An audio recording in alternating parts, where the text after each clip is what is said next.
Hi everyone! I'm very happy to welcome you to Alma's Story channel. Today I would like to share with you the interview that I recorded when I completed my yoga teacher's training. Why I would like to invite you to watch this interview? Not just because you're going to learn about interesting yoga journey of yoga and meditation teacher, but also how to apply yoga in real life, in the place where you live. As an extra bonus, Devdas is teaching us how to properly breathe Ujjayi. Ujjayi is a special breathing technique which helps us a lot to go deeper into our practice and establish this deeper connection between our mind, body and soul. So I encourage you to try it out with us during this interview. I'm very excited to share this with you. Please enjoy.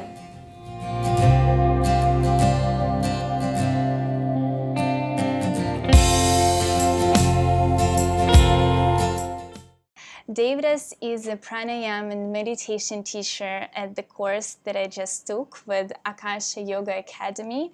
He used to live 12 years in several cities in India. He taught meditation, pranayama, yoga, physical practice, asanas. Devdas is also singing Kirtan and Bhajans. I'm very excited to have you here, and I'm very excited for this time with you because I feel people can benefit a lot from your knowledge, from your wisdom. Let's start with the first very basic but very deep question at the same time.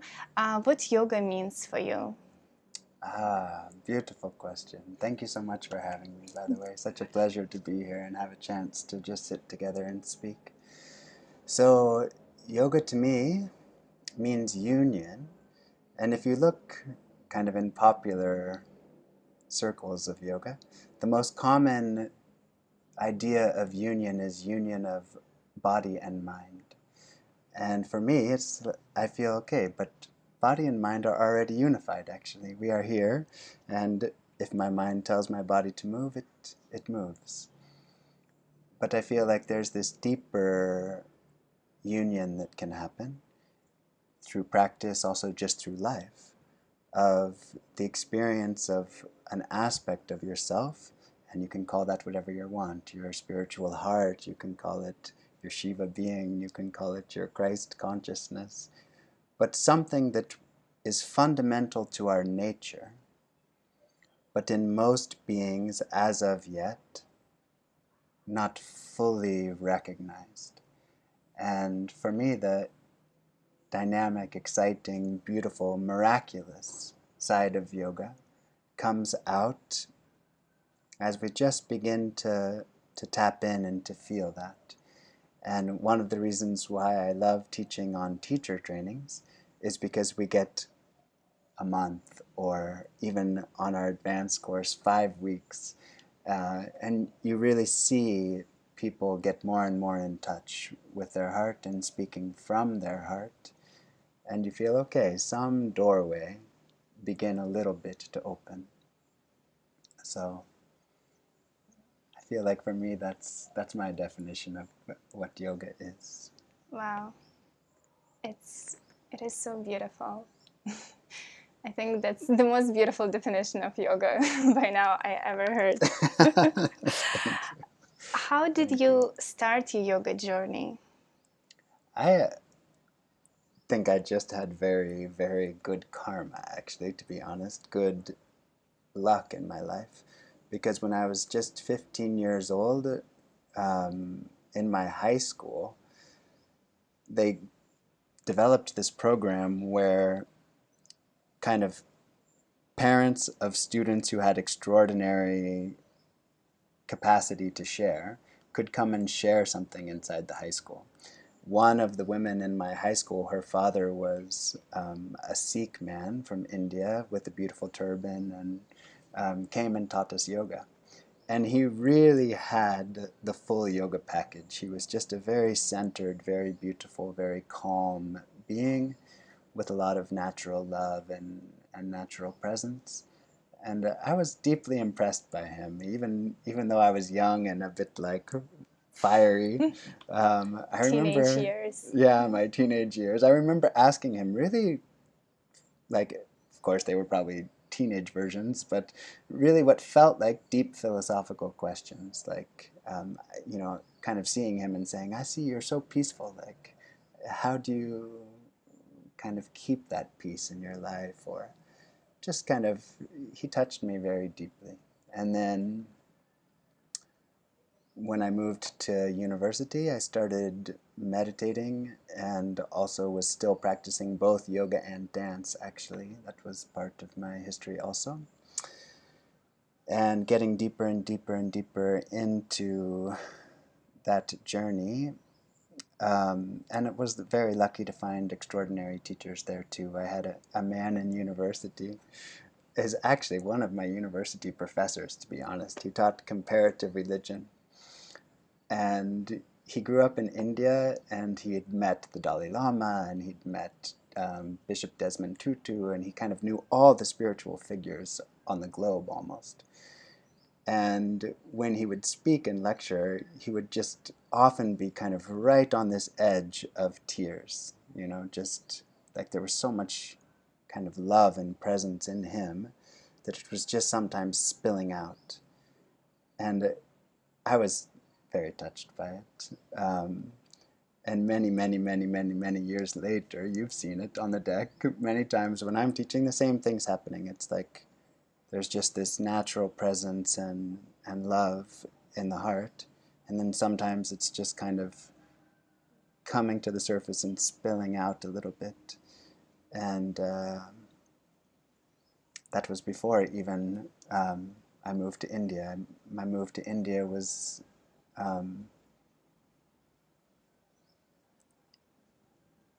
kind of the knowledge that yoga had something even more to offer than I'd already understood, and wanting to just get more deeply and powerfully in touch with that. And then I spent 12 years in India, mostly teaching meditation and pranayama. That was a tremendous blessing. I had two extraordinary teachers in India. Swami Kriyananda was one, and Swami Gyanananda was one. How old were you when you moved to India? I was in my late 20s. And I was, again, I could say, just extremely lucky. But also just kind of started following the whispers of the heart. Like, many times I feel like everybody hears those whispers, but sometimes I didn't realize till later in life. I thought everybody was also following, like, okay, you just hear the whisper and you go. Then I realized, oh, wow, that's not everybody. Sometimes you hear it and you don't have the courage to follow it or don't want to follow it. But I felt like, okay, let's just be guided by that. And then I wound up for 12 years in India, which was completely not planned. It just happened. How did you leave your home where you lived? Because you're from California, right? Yes. So how did it happen? I mean, I just felt the call in my heart to go. And I went. I had to kind of hesitate sometimes to tell the stories because it feels like sometimes it can seem like the nature of finding or discovering your own heart needs to be this dramatic thing. And in actual reality, I don't think it has to be. Like, I think you can discover your heart and still be in your community and surrounded by your family. I don't think it requires journeying across the world. But in my case, it required that. Everyone's journey a little bit different. But I understood right from the beginning that it was a blessing. And I can really honestly say, looking back, like, it wasn't an easy blessing. It was a bit of a tough love. India has this side of, she's the mother of spirituality. She's fabulous. She's incredible. She's dynamic. She's beautiful. And she's a little bit tough, Just a little bit. Yeah, exactly.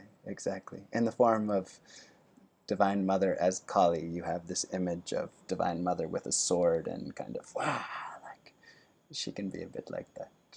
But also, tremendous blessing, really. I bow in my heart to Mother India and all that she offers, because it was a tremendous period of discovery in my own life and my own journey, and it was really, I can really go as far as to say I feel blessed to have had that opportunity. Was it just one-way ticket, or you decided to... One-way ticket, completely one-way ticket. I bought the one-way ticket, and I just didn't go back for a long time. And then I went back, and now I'm still living, halfway across the world from where I was born. But I've been trying in my adult life to go back every year just to keep connected to my family and the people that I love and kind of the broader community of yoga.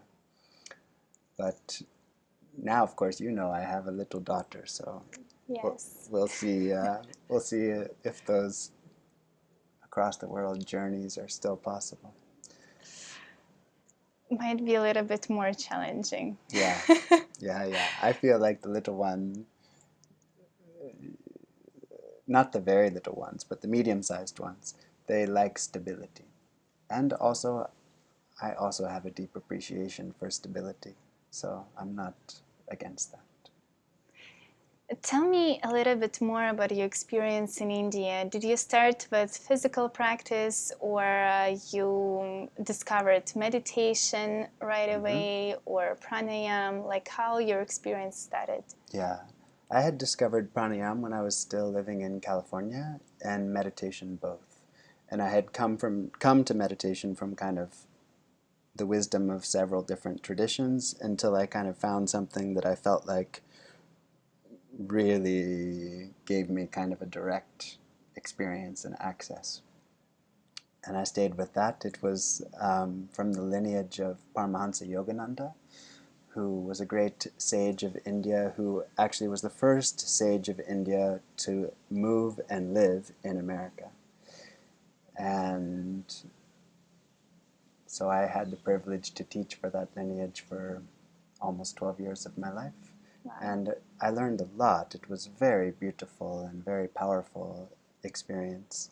Also got to see a lot of India, My own teacher was very excited about kind of creating a network of centers in India. And so for a while, a group of us were kind of caretaking this network. And we were actually on the train almost like businessmen, It was just, I was on a train every week. And, half the time I had to check my ticket to see where was I going. It was just kind of moving around, teaching a lot, really dynamic, very fun, very exciting, very beautiful. Mostly we stayed in people's houses because it was not like a well-funded initiative. It was an initiative of the heart. But that also was incredible. I mean, I got to stay in many beautiful beings' houses and share their house, share their food, share their life. Beautiful. And then offer something in exchange, like offering meditation and support to meditation groups. And then at one point in my life, Grace just put me responsible for one of these groups. And that was also tremendous. It was in Kolkata. And Kolkata is this incredibly magical Indian city that kind of never really got into the modern age. It's there's kind of chai out on the street on every street corner, and people kind of talking in very philosophical natures. Bengalis are extremely philosophically natured, so love of discussion and talking about meditation and the scriptures and all this kind of thing. It was a fantastic place to grow up as a teacher, and I feel super blessed for that time.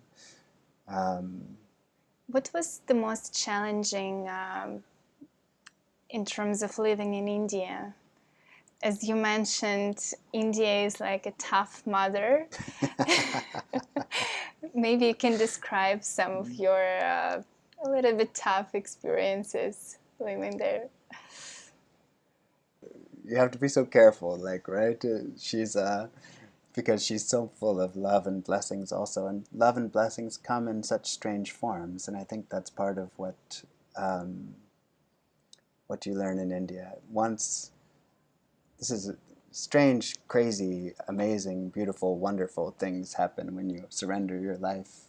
And once someone gave me a house in Varanasi, right on the water, right on the Ganga. I mean, you could not rent a house like this, for sure.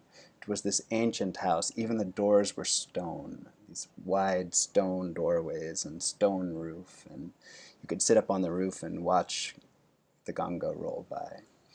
And Varanasi, compared to the rest of India, is even more. It's like the city of Shiva. It's the just fire and like. And two of my Italian friends, I used to teach also sometimes in Italy.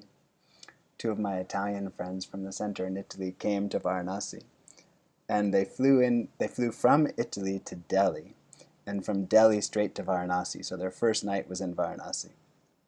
And by the second day in Varanasi, they'd been in Varanasi a day, they were both sick, like really sick. And I was tending to them, I was getting things from the pharmacy and bringing them and kind of supporting them in that. Like sick because of food or just sick because of some flu? Hard to say. Just everything. Just everything. just sick. Kind of overwhelmed, you could say. Because Varanasi is, like I said, very tough. And I came once to bring them support, love and also nourishment and also medicine. And the woman who was she was a great yogini, she like a Ashtanga kind of yogini, like really super strong. And she kind of looked at me through the haze and she said, I know this is for my benefit. This is going to make me so strong. Like, I know how beautiful this is. I know this is how I'm being greeted into India. It's tough, but I'm here for that. And it felt, wow, like this is exactly the spirit to approach life. Like, Yes. because sometimes life is, oh, wow, ow, like, but then, wait a minute, like, something's in that for me also, like, and just being able to really grow and see the blessing, even if the blessing doesn't look like blessing at first. Like the blessing that we would be asking for. But I was deeply impressed with her spirit of greeting India with full open heart, even though it was not a comfortable landing. Mm-hmm. But I also feel that we learn a lot going through those challenging experiences, right? For sure, for sure. Unquestionably, like when you look back many times, those are the most meaningful moments, right? The most challenging moments become our highlights of our lives, right? Exactly, exactly.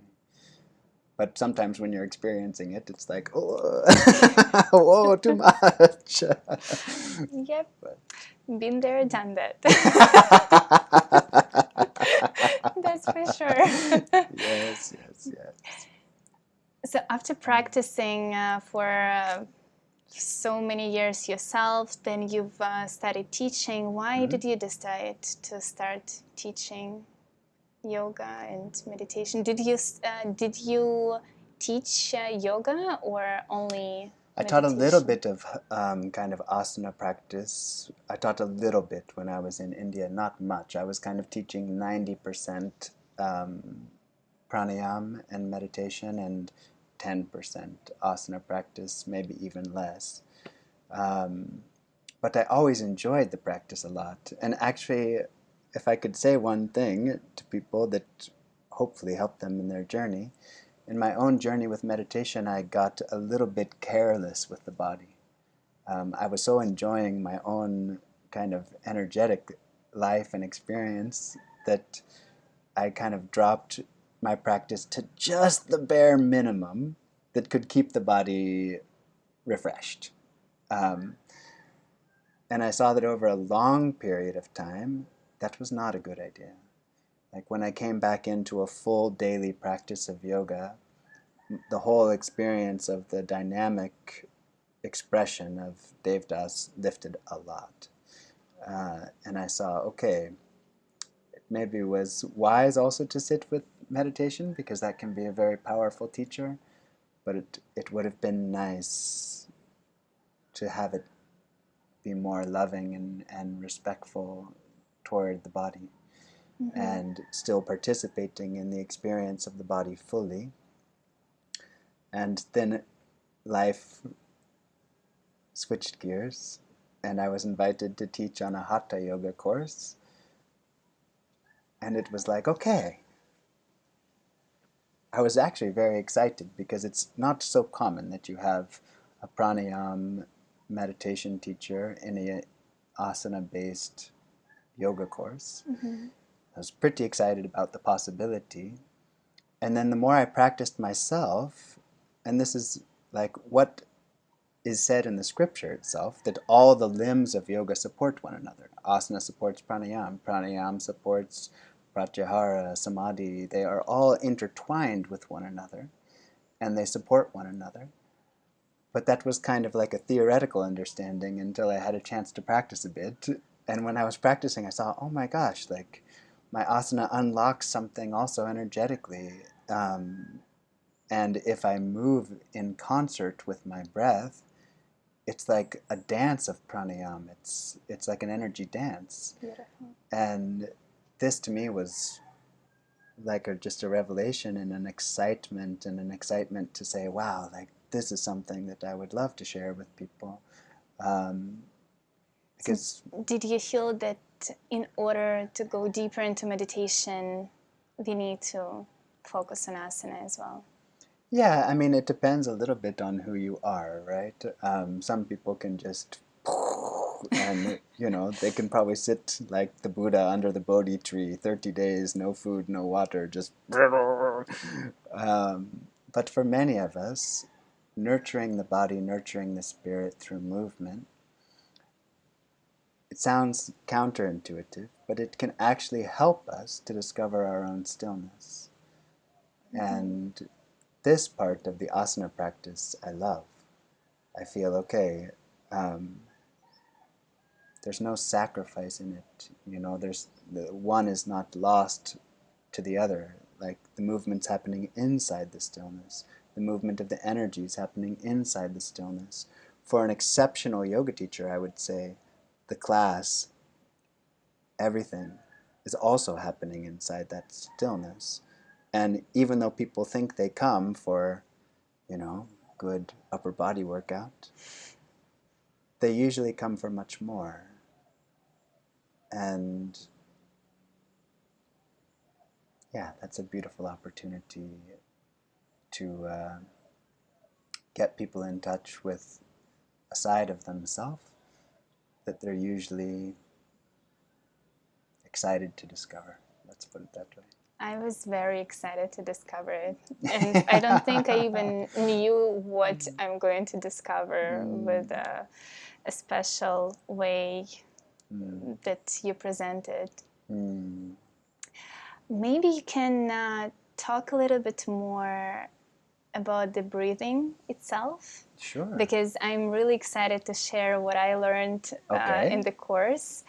And if you can focus a little bit on how to breathe properly, maybe we can touch even our favorite Ujjayi breathing. Fantastic. So we can share it with people. Look at that. I love it. Wow. Some a little bit practicum and little bonus to our watchers. Yes, I love this idea. I feel like at some point in your journey you get this feeling like anytime, anywhere, like is the right time to practice. Once a friend of mine was passing through the airport, and she was also a meditation teacher. And the airport security personnel said, "You're so peaceful. Can you show me something?" She said, "Yeah." She just pulled her aside, taught her meditation in the airport. And then some months later, we were passing through the same airport, and we ran into the same woman. Wow. It's amazing, huh? Like the kind of connections that form. Was she more peaceful then? She was grateful, and actually she said she was still practicing. Wow. That's incredible. Like, that's a testimony actually about her. Like, that you can learn meditation on your job in the airport in 5 minutes and still take it home and practice it. Even just if you practice a little bit, it makes a difference. You know, I was very happy to see. So, Wow. maybe we can jump into some breathing exercises in Ujjayi. I feel like there's some simple principles in breath that can be very helpful. Many of us, of course, don't take really full breath. And so if we're working with asana, we talk about inhalation from above as receptivity, meaning opening up the chest, exhaling from below, drawing the abdomen in as grounding or strength. And these are qualities that we're talking about in yoga, which is the union of the opposites, right? So inhaling with receptivity, exhaling from below with strength. That already can take you quite a long way. But to add more to that, we would add this Ujjayi breath. Ujjayi means, Jai actually means victory. It's the same as, Om Shri Satguru Nisargadatta Maharaj Ki Jai! Like victory to whatever name of sage, or you hear this in India. Ujjayi, breath. So it actually means breath of victory, but it also can be translated as ocean breath. And I always feel like that's on many different levels. One is just the expansiveness that comes as a result of that breath. And then one is this actual sound that comes from the constriction of the throat. So in Ujjayi, if we were going to practice just fogging a mirror, we would say,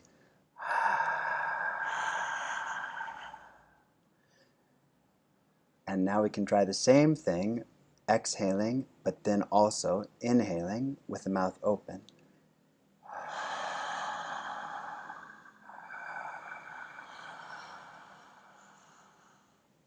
Beautiful. And maybe one more time.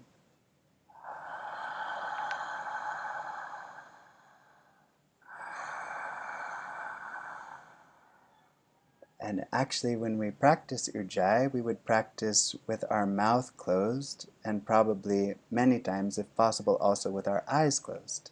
So maybe we close the eyes for a moment and imagine, or we can even start mouth open, exhaling, then close the mouth and inhale. Mouth stays closed, exhale. Inhale. Exhale. And then we can open our eyes. This breath is the same breath that happens when we're sleeping. So sometimes people will have the comment, wait a minute, it's not a natural breath. It's actually an extremely natural breath. It's a normal, natural part of your breathing. It's just maybe we have to get used to it in the waking state. And then also we have to get used to it in our asana practice. Because in a very challenging asana, what usually happens, and you're not breathing at all, right? And it's exactly how people hurt themselves, right? Beautiful, beautiful, yes. Like staying with the breath, in addition to being just beautiful and expansive, can actually be a tool for helping your whole system to relax and making sure that it doesn't get into too much tension or even injury. So yeah, it's a very powerful tool. Maybe we can practice for 1 or 2 minutes? I'd Would you? love to. I'd Okay. love to. Yay! Beautiful. So sit nice and straight, upright. You can kind of sway side to side slightly and sway front to back slightly. And then find that uplifted middle point where you feel like the crown of the head is opening up to the sky and the bottom rooting down into the earth. It's always fun to just close your eyes for a moment and tune in to the breath. many of us don't have this opportunity to just watch and see. Where is the breath moving? Sometimes you feel it more in the stomach, or more in the ribs, or more just coming in through the nose. Or if you're centered very high, maybe you feel it gently at the spiritual eye. But not controlling, just watching to see where is it moving.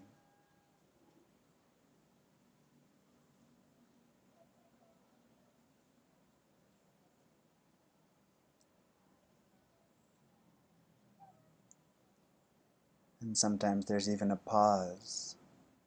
If you see that, just notice that. The natural space between the breaths.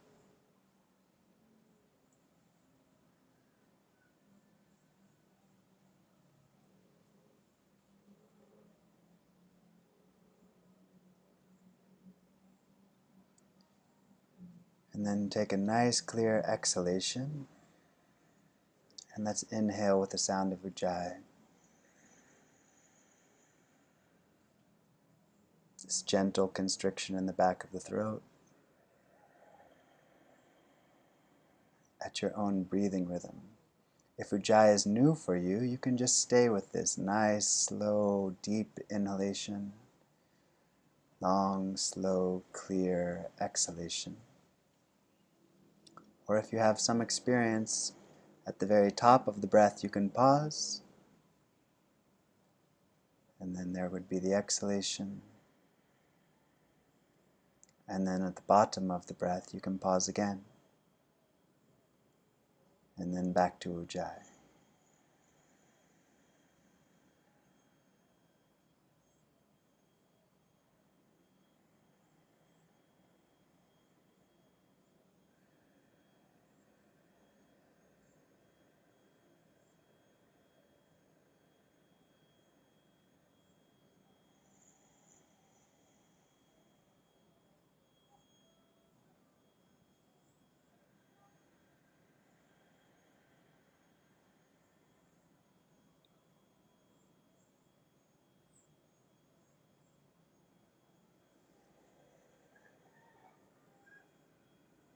And keep going with that, and notice that after just a few breaths, something so calm and expansive, like the ocean,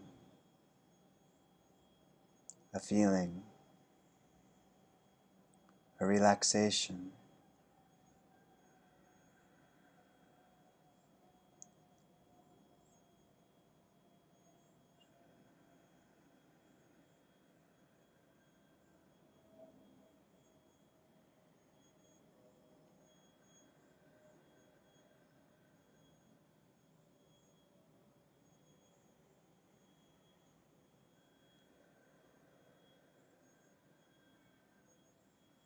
and at the end of the next full exhalation, you can just let your breath come back to its normal rhythm.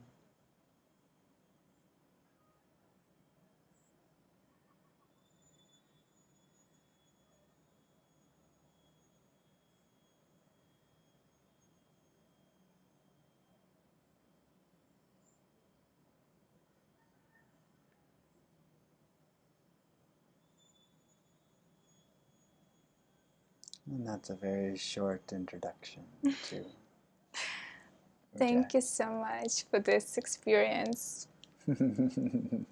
After 1 or 2 minutes we've been breathing, I feel so calm and so peaceful, and it was so much needed. Oh, Guys, thank I you, encourage you thank to you. try it, even Yes. for yourself, even for 1 minute. I guarantee that after 3 probably proper breaths, you will already feel the difference. And if you do incorporate it in your yoga practice, it's going to change your world. It's without any nice words around it. It's really something, and it's your own breath, right? Yes. It's what surprises me a lot, Yes, that yes. what we can do with our own body.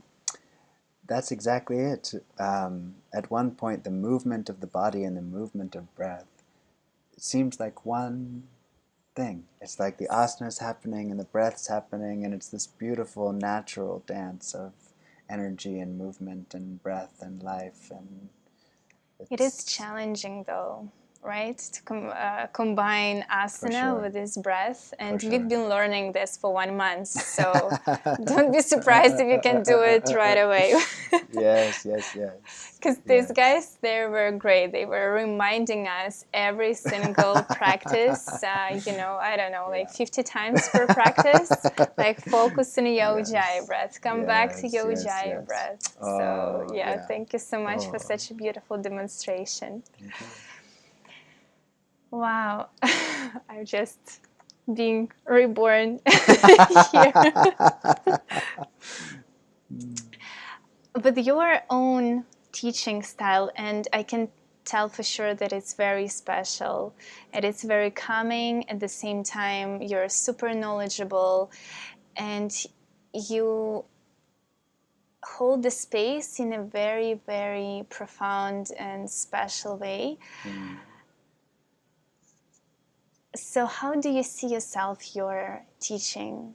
What you're trying to communicate with this special language, even when you don't speak? Because I feel when you don't speak, you actually even tell much, much more. You know my secret. I mean, what I feel you gain is an insight from spiritual practice in general. If there is an insight, the insight is that you and life are not separate. You're connected to everything. And the fruit of that practice between human beings can be one heart actually has the capacity to speak to another heart, you could say almost bypassing our normal mental routine. And anybody can see this. It sounds like I'm talking about something super esoteric, but sometimes in someone who's more rooted in that, it's easier to discover. I remember even when I, kind of ages ago, when I was working in the corporate world, there was a man in our company. He was just a very heart-centered being. And he was walking down the hall one day, and this woman walked by, and all he said to her was, "How are you?" And we say that 100 times. We don't even think about it, right? Just, "Oh, hey, how are you?" Like, "Oh, yeah, I'm fine." Like, and... Yeah, like a greeting. Yeah, and immediately she started to cry. Wow. And it was like he had asked her from the heart how she was.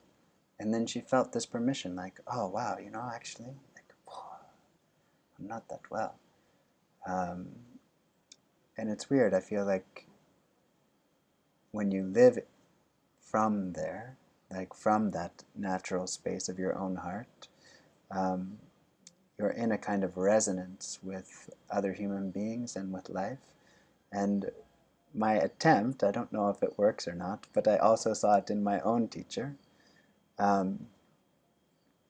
is to kind of answer the real question that's being asked in the room.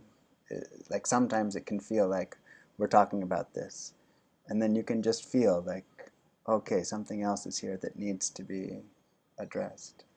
And then we talk about that. So it's a kind of a very spontaneous way of interacting.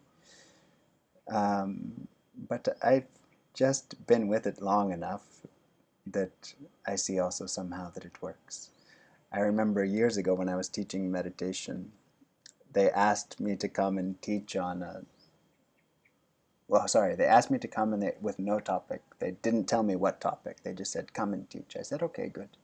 And usually when I would go on the metro, I would listen to some music and relax and sit in my heart, and then something would come, okay, talk about this, talk about that. And this one day, nothing came, like really nothing. And I was walking into the meditation center and still nothing. And I thought, wow, I'm a tiny bit nervous. I'm going in to teach a class, And I don't have one word. Like, nothing is written down, not even a concept. Okay, we just have to go in and see what happens. And we went in and we had a class. And afterwards, probably 5 or 6 different people, wow, that was the best class you ever had. That was so amazing. Oh, wow. And I felt, okay, this is coming from the universe to give me confidence that it's okay to go in extremely open and just see. Like, now, at Akasha, sometimes our classes are more organized than that, right? But we also tried to make space for people's questions, their own heart to speak, their own experience. Like, I find many times when I'm on the deck, I'm also the one who's learning. Like, I'm learning from everybody's experience and from everybody's sharing, and the opportunity for us just to see, okay, this works for me, what works for you? Like, if we're all talking about the same thing, yoga, being present in the heart, living a life that's inside the now, getting past old patterns and being absolutely present, then there's not that many tools that we have, but we can look together and see, like, what's your experience? And many times I find that to be a beautiful learning opportunity for myself, like, to see what is everybody coming with. Let's look together and see, and then see if we can't find some common ground of experience that helps us in this journey of recognizing our own heart's light and giving permission for ourselves and the people we love, also to express that soul quality. What was I love your title. What was the title of this talk that we have? You said Soul Stories. That's Soul right. story. Soul Yes. Story. I was so touched. I thought right in the middle, I thought, wow, this is nice. Like, beautiful feeling. Yeah, why it's soul story? Because I personally believe that every one of us has a beautiful soul, and we usually cover it with all kind of masks just to fit in our everyday's life. Yes. But in reality is that it's not who we are. And only when we practice yoga, right, not only on the mat, but in our life, it's where our soul starts to coming out. Yeah, starts to shine. And, just like that quote from Marianne Williamson, when you let your own light shine, you unconsciously give permission to others to let their light shine. And then it's like one to the next, one to the next, one to the next, one to the next. And that gives me actually great hope. I feel like if yogis around the world are sincere and there's a network of sincere hearts, that's quite some power in the world. Yeah, that's for sure. But also I feel what makes yoga teacher great, that yoga teacher always remains a student. Yes, and definitely. Yeah, never build this wall that, I'm a yoga teacher and, you don't know nothing, I'm going to teach you. Yes, You're doing an amazing job with that. Thank you. This is a funny exchange that I had with seemingly a stranger in a park in Singapore, that we somehow got talking about fairly deep philosophical things. She came and asked me a question. I thought, oh, this one really is inquiring and wants to know. I gave her quite a strong answer, and she was like, wow. And then she said, how many teachers have you had? And this is a valid question. But in the moment I answered, when I count that, should I include you or not? And immediately she understood.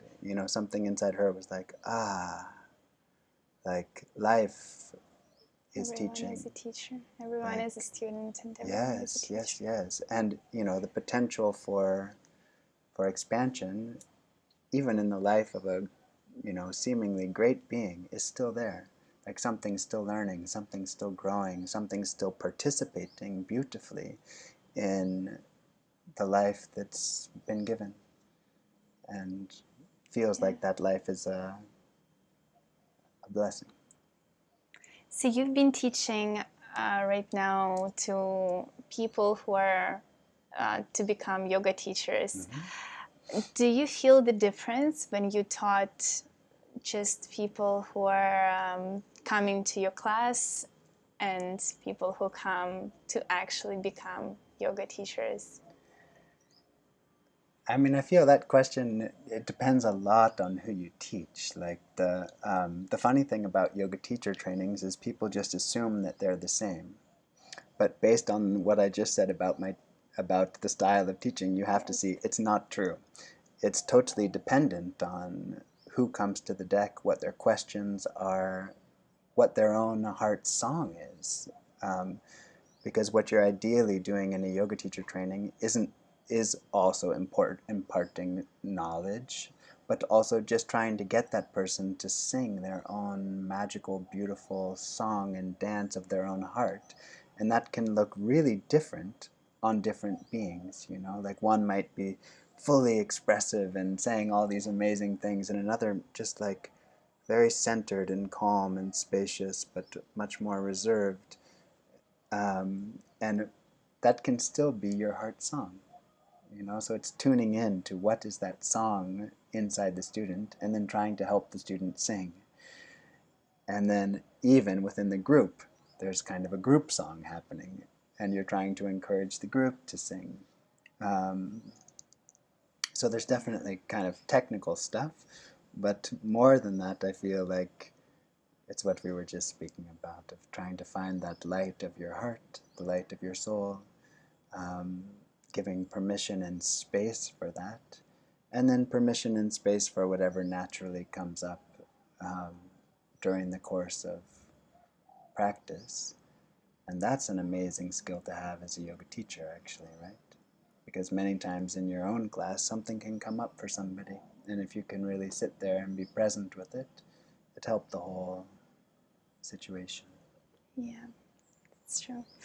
But Devdas actually helps to sing not just from the heart, but actually literally as well.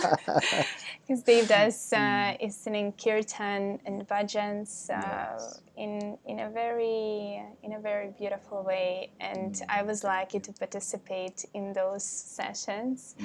Can you please touch on this a little bit? How did you get introduced to such a beautiful practice? You know, in the tradition of meditation that I came from, it was considered that you almost shouldn't practice meditation without singing first. Wow. And I actually find that it's a very correct. Like you just open your heart first, and then you sit with what's there.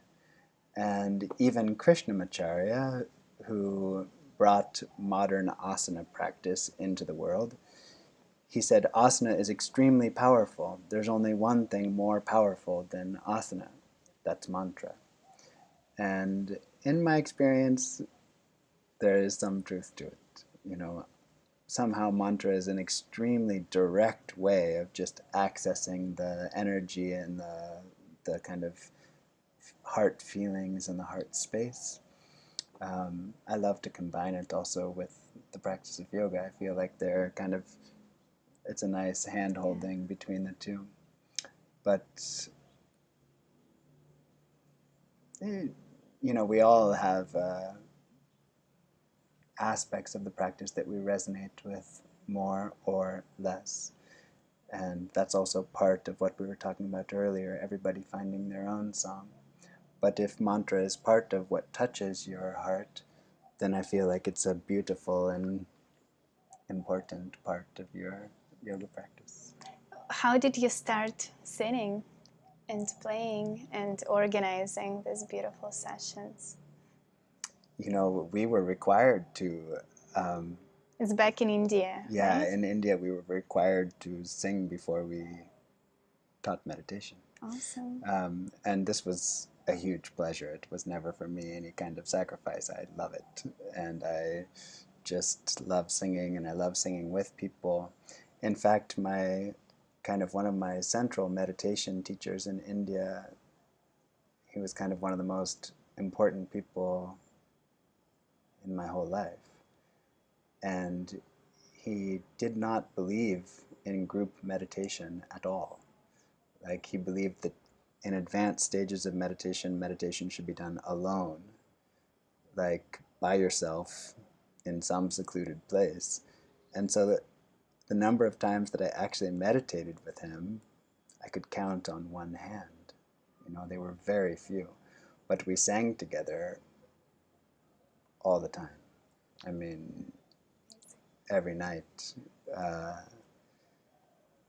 And he somehow, I feel like if I can do even this much, he was probably the greatest musician I've ever seen in my life. I mean, he could just put his words straight in your heart. And wow, I just used to sit there and just, wow.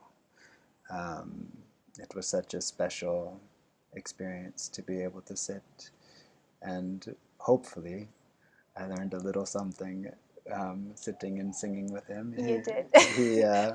You did, for sure. He used to just make us tea, and then we would sing together, and that was his offering, but it was a bit unforgettable. Wow.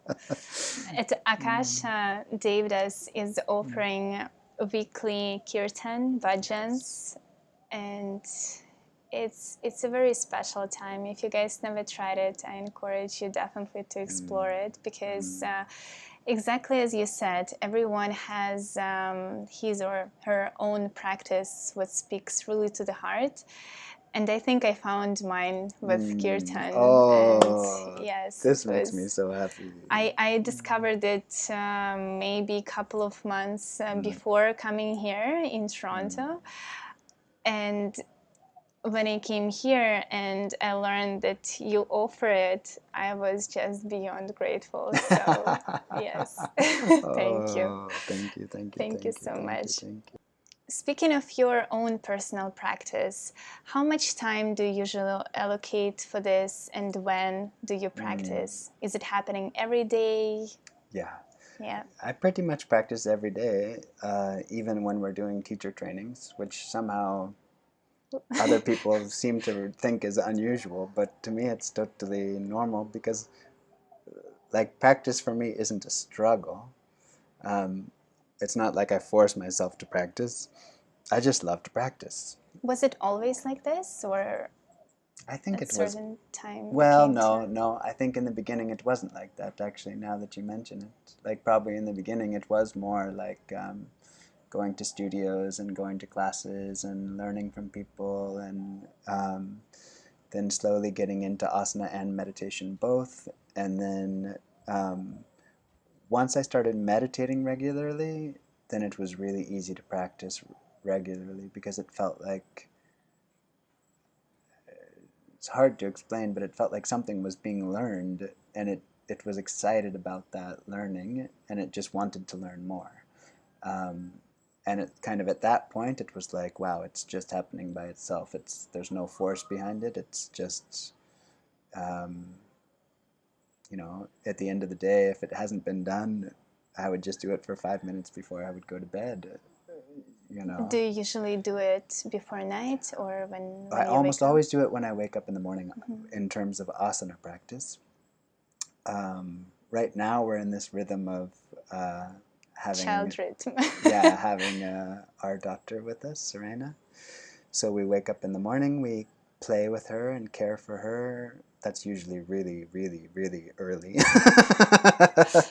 Even before sunrise? Yeah. So, I mean, it's usually like 5 to 6. If she really sleeps in, maybe 6:30. Sleeps in. And we then just kind of play with her, take her for a walk, and then put her down for a nap. And then when I put her down for a nap, that's when I practice. So yeah, it's pretty consistent, the timing, but also it just happens, really, naturally. Like, it's, like I said, it's not a forceful, it's just, it happens. thing. It's just like I love to practice, and I put the baby down in their space, and I feel, okay, what? Oh yeah, like, and I roll out my mat and just start to go, and I love it. Beautiful. Yeah. Do you still go to studios for yoga Very classes? occasionally, only very, especially now with Serena, actually, very occasionally. But when I go, I usually do enjoy. Actually, um, I love being a student. I love learning. I love taking classes and getting new ideas. Um, but it's not something super regular. But we'll see. Maybe. I have a question. So you've been practicing yoga for so many years now, and obviously you were attending classes before. And now when you occasionally go to the class, do you see any difference how the class is performed, or it's really hard to say? Hard to say. Like I would say, I mean, I feel like we're lucky being in Bali that sometimes I hear stories from people's studio experiences being, teaching teachers, and it can be kind of surprising, but I just got lucky in that too, I think. Like, I really had some extraordinary teachers that were very breath based in their yoga, using asana more as pranayama. I don't think they had those words, but it just was happening naturally. I know right now you have a little one and it's very challenging to travel with, but when you did travel, how did you keep up with your yoga practice, with your meditation? And I mean, in my own case, when I was moving in India a lot, as I mentioned earlier, usually I was going either to teach or I was going on pilgrimage. And both of those are super easy places to practice, right? If you're going to teach, you have a responsibility to practice also. If you're going on pilgrimage, you just want to practice because you're inspired by the environment you're in. Occasionally, I'm a bit of an austere. It doesn't look like it, but in my India days, I was a bit of an austere yogi. Occasionally, my girlfriend and I would go up to the Himalayas and some beautiful lake and just sit and relax. But then also somehow, like, I find that environment also easy to practice because, It invites you. yeah, like, I always find that the natural beauty invites that kind of inward contemplation, right? I mean, sometimes you just see something, even in Bali when you walk out and you see Mount Agung, and you just, oh, wow, like, that is incredible, you know. So I find I practice a lot outside every day. Like, it's pretty rare that I practice inside because um, I love connecting to the sky and to the trees and to the life and to everything. Um, and I find the beauty is just a very inspiring way to just bring you inward into the contemplation of your own light. Beautiful. It's meant to be a little bit challenging in the city if you practice outside because because of the Yes. noise and traffic Yes, for and sure, for sure. everything. Any place you can practice is a good place. I also lived life as an urban yogi. It wasn't so long, but it did happen. And during my times of being an urban yogi, I took 1 day of silence per week. And of course, being an urban yogi, everybody would come and tell you, like, no, no, no, we need to plan this thing, and it has to happen on this day, and da da da da da. And I would just say, no, I'm busy that day. And if they really pushed, what are you doing? Nothing. What do you mean? Like, we have this exciting thing. Nothing. Okay, but what I saw is that was like a thread that moved all the way through the life. Like it seems like, okay, 1 day a week, it's actually not that much. Like, but if you keep kind of silence for that, it really follows you through your activity. And then of course your activity, it's weird to say, but is more enjoyable, more fruitful. You get more out of the conversations even that you have when you're kind of grounded in your own heart and in your own experience. Yes, we had this experience at Akasha with 2 days of silence, and I can say that yes, it's just such an essential part of your life, because we just had a sharing circle after, and so many people shared that it helped them to enjoy food even more. Yes. And it helped them to connect with others on a different level. Silent time allows practice to unfold in such a more meaningful way. Like when people used to come and be learning meditation, many times someone would come and, okay, I set the timer, half an hour, I'm going to make my half an hour mark and I'm going to meditate. And it's like, no. Like, better you just meditate as long as you feel that joy, that presence, that love that's absolutely natural to the human being and to the human heart.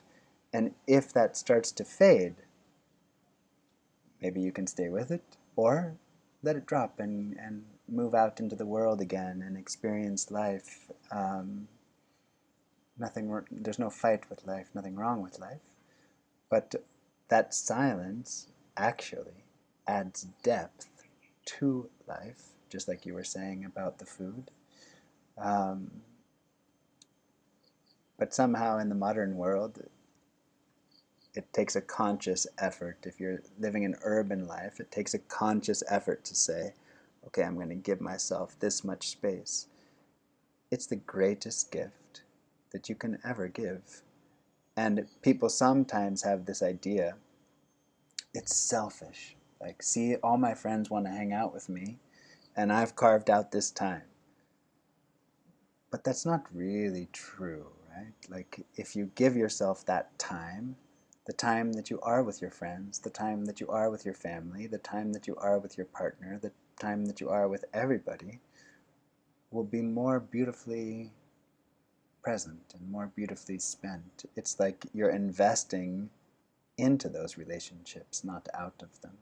Like it's not a space to, oh, this is my kind of, it's, this is my space to remember my own heart, and then to remember to move from that. Because you can give much, much more by connecting within yourself, right? Definitely. There was the last course that we had, there was a nurse on the course, and she said, I give so much of myself, and I really believed her. She was a very giving, very loving heart. She said that once in a while, like once every year, I have to just completely go out of that and experience something like some space or a yoga teacher training or a beautiful trip or something different, and really rejuvenate and really recharge, and then I can go back and be fully present again. And I thought, she's a very smart, she's very smart. Like that is totally the right approach. You first and then everything else. Yeah, and then you can give more, you can share more, you can love more. You can still enjoy all these connections. Devdas, it was unbelievably beautiful. Such a joy. I thank you so much for your time, for sharing your wisdom, for sharing your beautiful words, and I really hope that everyone who's watching can feel your words, not just hear them. Yes. I'm gonna miss it a lot. We're gonna miss you. Thank you so much, everyone who took the time and watched this video. I hope you enjoyed it. Please like it, subscribe, and let us know if you would like to hear more stories, and send us an email to support@almastory.com. Thank you. Thank you.